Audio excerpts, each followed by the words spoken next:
जे मनोज जरांगेंच्या पायाशी जातील, जरांगेंचं समर्थन करतील त्यांना निवडणुकीमध्ये धडा शिकवणार छगन भुजबळ आक्रमक. जे ओबीसी नेते मराठ्यांच्या विरोधात जातील त्यांना पाडा, मराठ्यांच्या नेत्यांनी आपल्या विरोधात जाणाऱ्यांना धडा शिकवावा, मनोज जरांगेंचा भुजबळांवर पलटवार. ओबीसींसाठी मंत्रिमंडळामध्ये एकमेव देवेंद्र फडणवीस आशेचा किरण, समिती पाहिजे म्हटलं की समिती दिली, छगन भुजबळांकडून मुख्यमंत्र्यांचं कौतुक.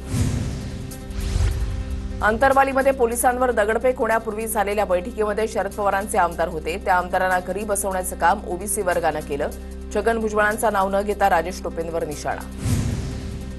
मवियाच्या काळामध्ये मराठा समाजासाठीच्या उपसमितीमध्ये फक्त मराठा नेते, तेव्हा का म्हणाला नाहीत एकाच समाजाची समिती कशी, ओबीसीना घ्या असं का म्हणाला नाहीत, भुजबळांचा शरद पवारांवर निशाणा. हैदराबाद गॅझेटच्या जीआर विरोधातील विनीत धोत्रेंची याचिका हायकोर्टानं फेटाळली, जनहित याचिका ग्राह्य धरण्यास योग्य नाही, हायकोर्टाकडून स्पष्ट. नांदेडच्या किनवटमध्ये बंजारा समाजाचा भव्य मोर्चा, हैदराबाद गॅझेटनुसार बंजारा समाजाला एसटी प्रवर्गातून आरक्षण देण्याची मागणी, तर बीडमध्येही धनगर समाजाचं आंदोलन. पालकमंत्र्यांच्या हस्ते प्रमाणपत्रांचं वाटप, पण मला ते बघायचंय, वाटप झालेल्या कुणबी प्रमाणपत्रांवर जरांगे पाटलांना संशय, प्रमाणपत्र मिळालेल्या सर्वांना अंतरवालीमध्ये येण्याचं जरांगेंचं आवाहन.